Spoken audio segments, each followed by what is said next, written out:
I'm just gonna say it. Some people just like to fuck other people and have variety. Like a part of that excitement for me is in being part of this lifestyle is that.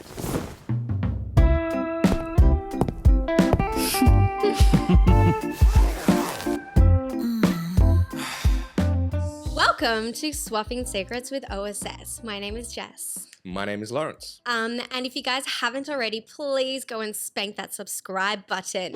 I would spank a hand, but my hands are tied. On today's topic, discovering new age love. However, because we love a good chat, we have 2 episodes for this one. So part 1, take it away, Lawrence. What are we talking about? Today we're going to be discussing the younger generation, so the older Gen Z, younger millennials, and how they're rethinking relationships and rebuilding them from the ground up and moving more towards non-traditional relationships. Oh, good or luck. a greater percentage of them are. And as a little fun thing in the middle of our episode, we are going to be taking some definitions out of a butt. That's Well, so out of intriguing. the butt. Which we're going to be talking out of our ass. Pretty much.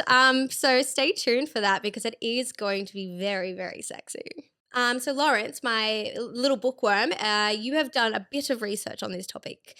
Would you like to take it off for us? Yeah, so I was thinking about this and you and I have a lot of anecdotal stories and feelings about like what people are into lately, obviously because of the club that we run. Yeah. But I was just sort of I wanted to do a little bit more research on, are there actually like peer-reviewed studies out there that actually look at this information, and also along with that, like maybe just more, I guess, like the non-peer reviewed stuff like news articles and opinion pieces and all this, and also app dating, like apps that have a lot of data on the people, Like on our their Fields users, and our Bumble. Field, Bumble, OkCupid, all that kind of stuff, and sort of the data that they might be showing from there. Yeah.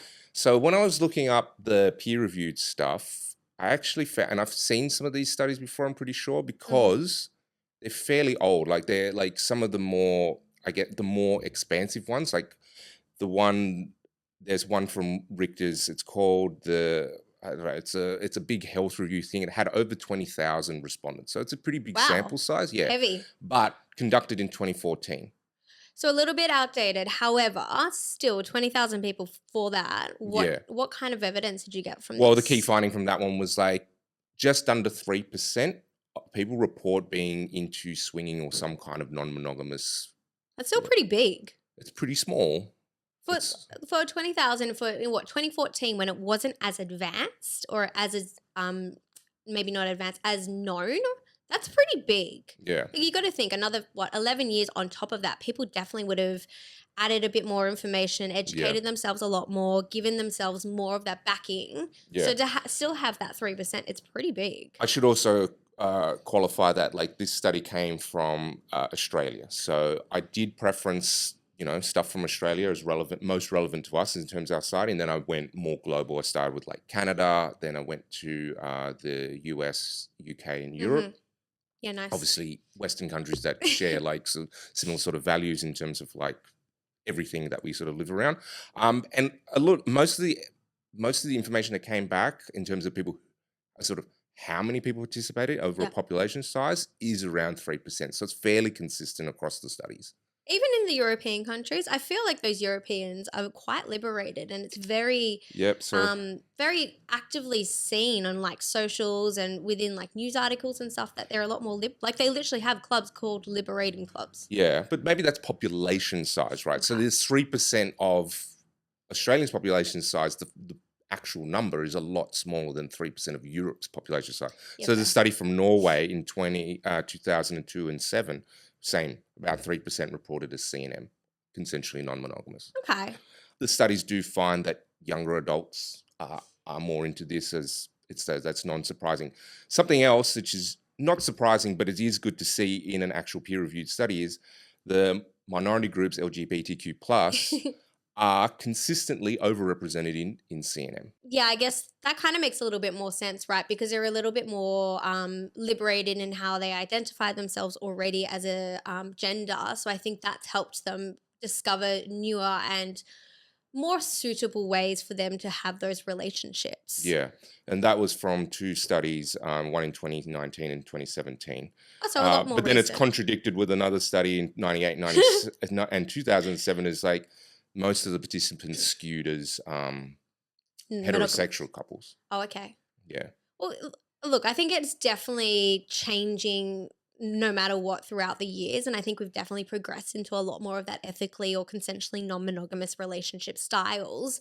It's definitely seen a lot more in couples in the club, like you said. I mean, I have really close friends who are in that younger generation. They're in the Gen Zs, and they both have all tried like monogamous relationships, and it just didn't work for them. So the Yeah. three of them have just built their relationship through an ethically non-monogamous relationship, and they all have this beautiful communications, this ground rules basically for their relationship.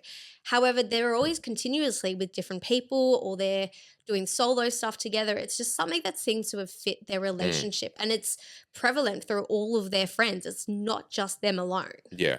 Well, I also wanted to find out why people Yeah. choose these non-traditional relationships like swinging, non-monogamy, open, Polyamory. polyamory, whatever it is. I just called it like the umbrella term I like is just a non-traditional Yeah. monogamous two people in a relationship.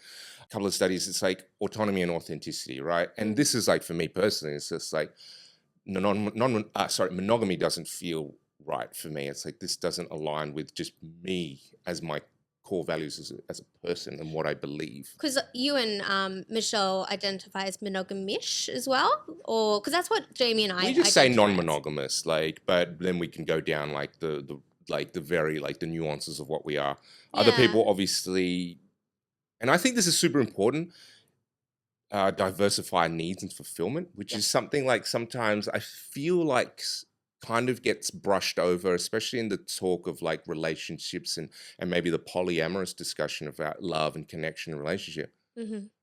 I'm just gonna say it. Some people just like to fuck other people and have variety. Like a part of that excitement for me is in being part of this lifestyle is that.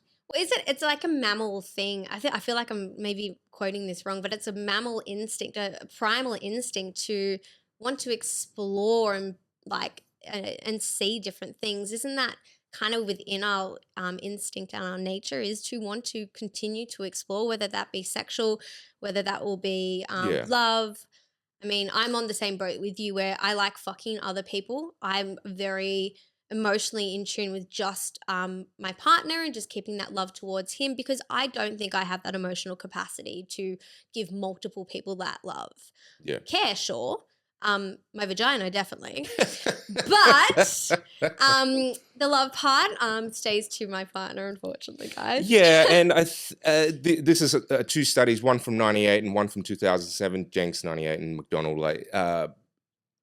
They talk about couple bonding as treating swinging in particular Yep. as a way to strengthen their relationship. So exploring those things together, and then having the experiences together enhances the primary relationship, Oh, I which is 100% where I agree. fall into. I think that's where I identify most as. Yeah, no, I think I 100% agree with that. Like, it's definitely because my partner was not in this relationship or in this style of relationship until he met me.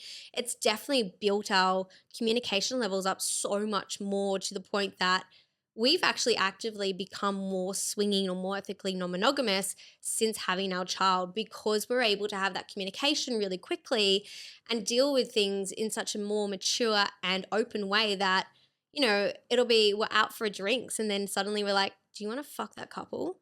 And then we end up going and having chats with people, whether it's like it actually happens, but that thought process is there.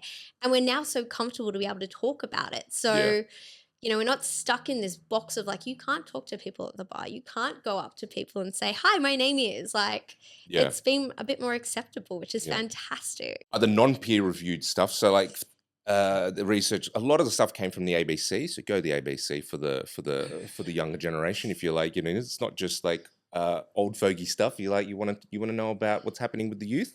Head to there. Definitely finding the trends as younger people are more into this as a whole.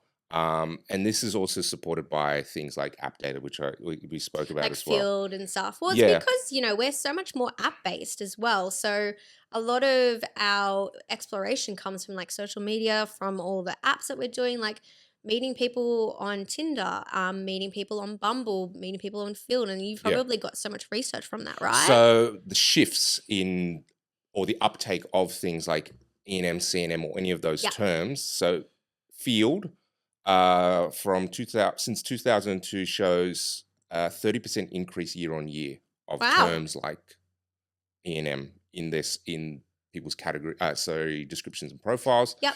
OkCupid reports a 42% increase in E&M mentions. So they're massive Do you have anything numbers. on TikTok? Oh, not TikTok. Tinder. No, nothing on Tinder. Damn it! Because I was like, that's how I met Jamie. So I was just out of pure curiosity. I mean, Like, I is guess something more like I'm sure you I'm going could to put it with probably field, right? extrapolate from that somewhere in between those numbers. It's kind Yeah. of like that, between 30 and 40%, so it's a fairly big number that's Do you feel rising more. like maybe it's because so now in like Field and in Bumble, you're actually able to identify yourself in those labels, and it's Yeah, because because of they have that. those categories, right? Yeah. And it's super Whereas searchable data for them, right? So they exactly. want to know. Yeah. And I'd there's love to see more of these studies, but there's so much out there, right? Who's doing it? Is it really younger people? Because we talk about it's like it feels like the younger generation are really uptaking this a lot more. yeah. From some things like reports in the ABC and OkCupid and other Mm. things, it's like yes, younger people are into it more, but it's obviously you got to take into a grain of salt. Like younger people are on these apps more, so it's kind of like how do we find out whether The older the older generation. generation? But Field does answer this. Go Field. 16% rise in users over 40. So it's not just, Well, like it's smaller than probably the younger generation, but there is still an uptake from and I'm getting into this category, right? I was going to say we both have partners in that generation. Yeah. Like Jamie's 50, Michelle is in her 40s. I can't remember. So I think I'm a mid millennial.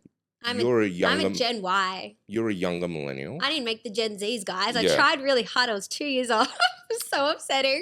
And again, same sort of like why people do it: autonomy, authenticity, a diversifying Diversify. need fulfillment, community inclusion.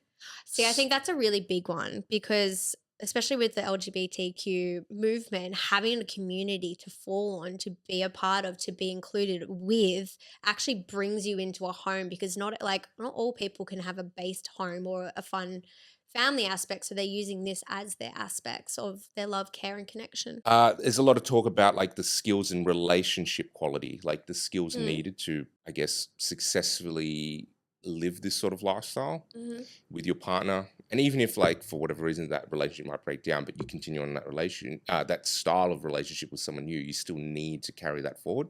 Well, some of those skills we actually try and teach our customers when they come here as well, especially on a newbie night. You do those talks about communication, check-ins, having that community base that like not everyone you speak to has to be a sexual partner. Like Yeah.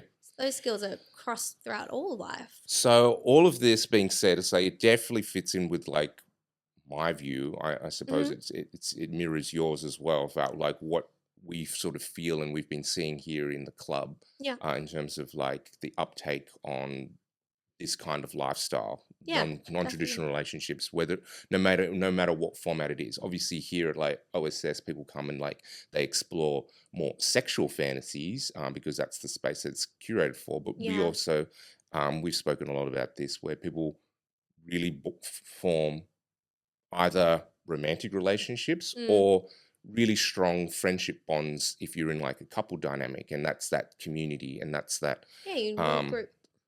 that support, like not feeling like you're totally alone. You've got someone to talk to about this sort of stuff because sometimes it's hard to talk. Or even just share like your fun in like Yeah. fun little secrets and stuff that have happened. Yeah. And speaking of like communication, a great way to start if like you're into this sort of or you want to get into this is like incorporating toys into your lifestyle. So visit our sponsors at Flirt. And you can get yourself some yummy toys, bring it into the bedroom, use it for play. If you last episode I spoke about incorporating dirty talk into your play sessions as well. So for example, if you were like you're interested in having another guy join you in the bedroom, get yourself a nice big dildo from Flirt using the code SECRET15, SECRET15, and go, wouldn't it be nice to like have another guy fuck you in the ass and you put that dildo in your yeah. Sorry, I've got. Oh my God, you've gone so graphic, Lawrence. Your brain has just gone so visual there. So talking about butts, I think it's time for us to do just the tip. All right. And get into our little butt game.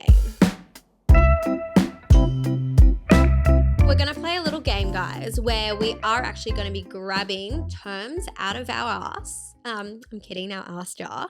And one of us is going to answer the definition. So Lawrence and I both have 5 to answer, and we are going to answer that to the best of our knowledge and see who has the better understanding of these words. Oh, great. Really put us on show, like in front of an audience. It's Guys, like... I'm so sorry if we fuck it up. Yeah, but... So, Lawrence, your lucky first one. Oh, it's a bit sticky. I like it when it's sticky. Consent. Did you say? I thought you said consent. I was just like, what happened here? I've gone all stickified. Okay, so consent. sorry. Define consent. All right.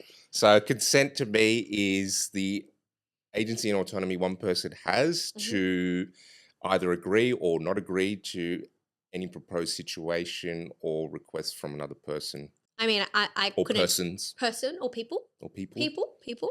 I mean, I agree. I think we've worked pretty hard on trying to figure out a definition for consent. So I do really like that one. In the club, it looks like, hey, I'd love to make out with you. And then we talk about consent is fuck yes. Anything below a fuck yes is a fuck not no. acceptable. Yeah. Should we do 1 for 1? You just got to grab out one of Sure. the pink bits. You're getting out a pink one? You're a pink one All because I'm doing pink and you're getting purple. All right, Jess. Oof. Autonomy. Hey, I use that in my definition. I know. I was going to say. Autonomy is being on the same playing field, thought field, or understanding as your partner, the group, or the people around you. Making sure you are not just a one, you are a whole. You can always correct me or add The to right to define and live your relationship according to your own values rather than society's default script. So you have autonomy over your own. Yeah, I'm happy to take either description. Yeah. I don't mind. I like being corrected sometimes. Sometimes, keyword there, sometimes, guys. Okay, Lawrence, your next one. Situationship. Okay, so a situationship is, from my understanding, a relationship that is situation dependent, right? So, oh God, how to think of an example? Maybe something like you only see this you're a traveler, right? And you go to different states or countries or whatever on for work, and you only ever see this person when you're traveling in their city or town, and that's the extent of the relationship. Yeah, you still see them. Like, it's not just a one and done thing, but you see them. Yeah, it's like having a single male that you always use for an MMF, and that's it. Yep.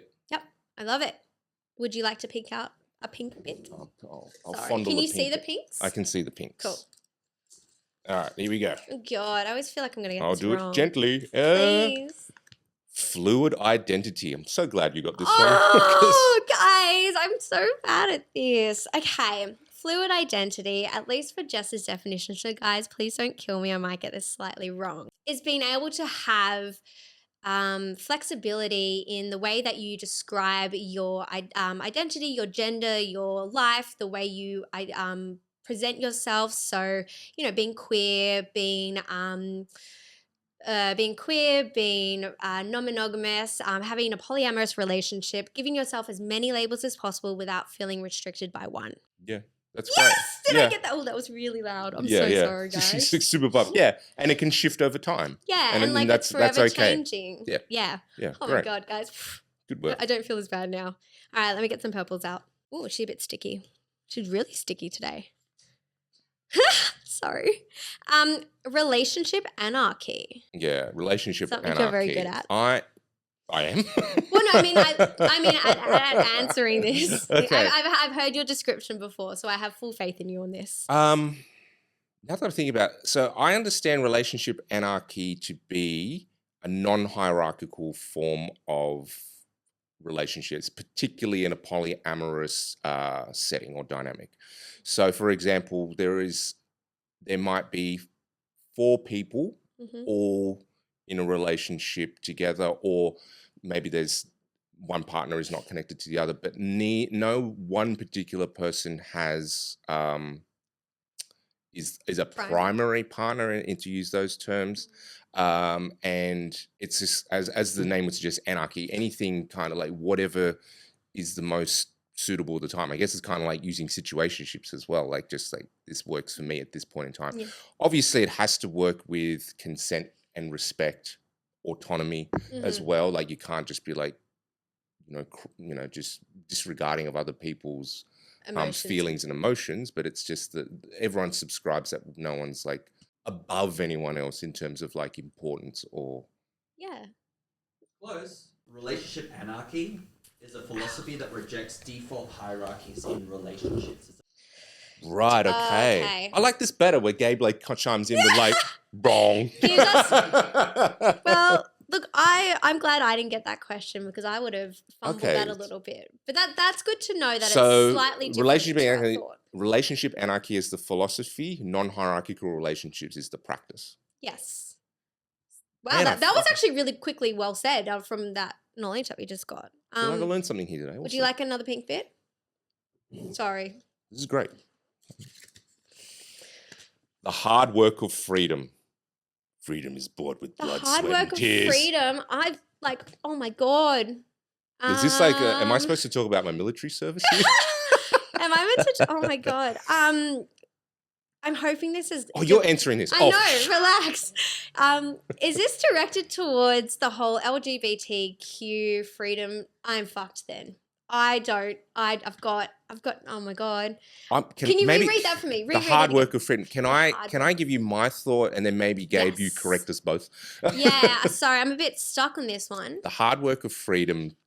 I'm going to build on what you just said. Is like Yeah. in terms of like LGBTQ rights and stuff like that. Yeah. To have, I guess, the freedom to practice these kind of things that are fringe, that are minority, is hard won by people having to fight against what is traditionally fighting against traditions and what is the norms and what is expected. Yeah.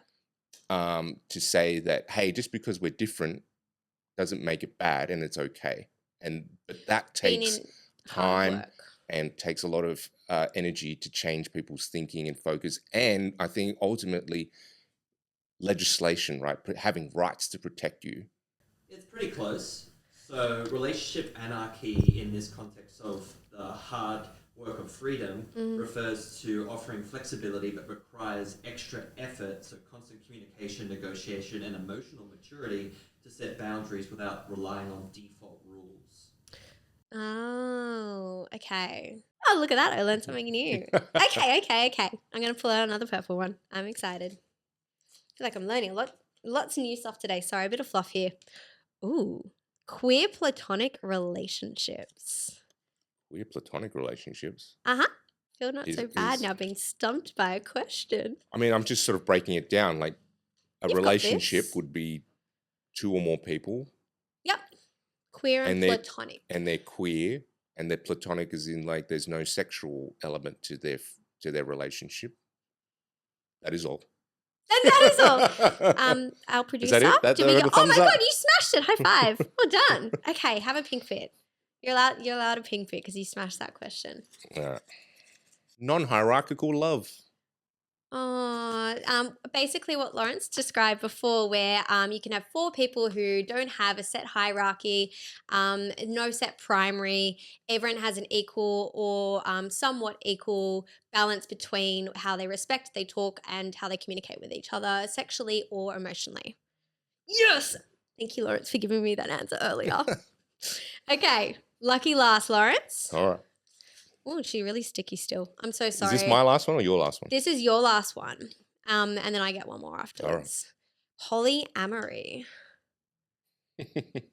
Well, the breakdown Why did you giggle at that? The breakdown of the word, it's a meshing of 2 words, poly meaning many and amory, amorous meaning love. So it's many loves, people in multiple loving, connected romantic relationships simultaneously. Sexy. And my lucky last pink bit. Oh, it wasn't planned to be pulled out last. Stigma, also a sponsor of this video. Oh my God. Okay, so stigma is the negativity or the hate or the disagreement towards those of a different type of style of relationship, gender, or identity. It's basically those who, like us, have to work really, really hard to ensure that we promote and advocate in the most positive way possible because we want to be able to be accepted and have that understanding. Yeah. One of the super common stigmas that people in non-monogamous relationships and non-traditional relationships face is, and you see it everywhere, they're spreading disease and all this kind of stuff. Whereas actually this is probably an episode idea for another time, like the actual health of people in non-monogamous relationship and the education levels that we found around people in non-monogamy is generally higher than those who are in the more traditional relationships because they understand how to protect themselves and their own community. So with that, we have partnered with Stigma Health, who are offering 10% off if you guys purchase your kit online with them. So Play Safe 10. We'll add these to the notes and they can send you your discreet and your sexy little STI check kit. Yeah, so you can do this all online without having to go to a GP and all the whole rigmarole about just keeping yourself or knowing your sexual health status up to date. Keeping our community safe. So it's a really easy way to do it and really fun and confidential. Well, I feel like I have learned a thing or two, especially at least how to define some of the terms that get thrown around in our club or inside of our relationships that we have. Yeah. And I really enjoyed knowing some of those facts. I'm going to dive a little bit deeper into those little Yeah, I'll facts. show you my multi-page research. Yes, please. So Give me your bookworm stuff. Yeah, it was really I love interesting. it. It was interesting to find basically what we kind of already knew, but seeing it actually kind of in black and white as well. Yeah. So it's not just an imagination thing. Well, And also, I mean, I really love those terms of like learning and actually how to like solidify those definitions in my mind a little bit more. well, look, pulling things out of your butt can always be a good thing. Yeah, so what did you learn about this topic? Please send us a comment, message us. You can leave a comment or DM us on social medias, or even better, like send us a voice message and we can play it on the episode. It's always fun to hear you people.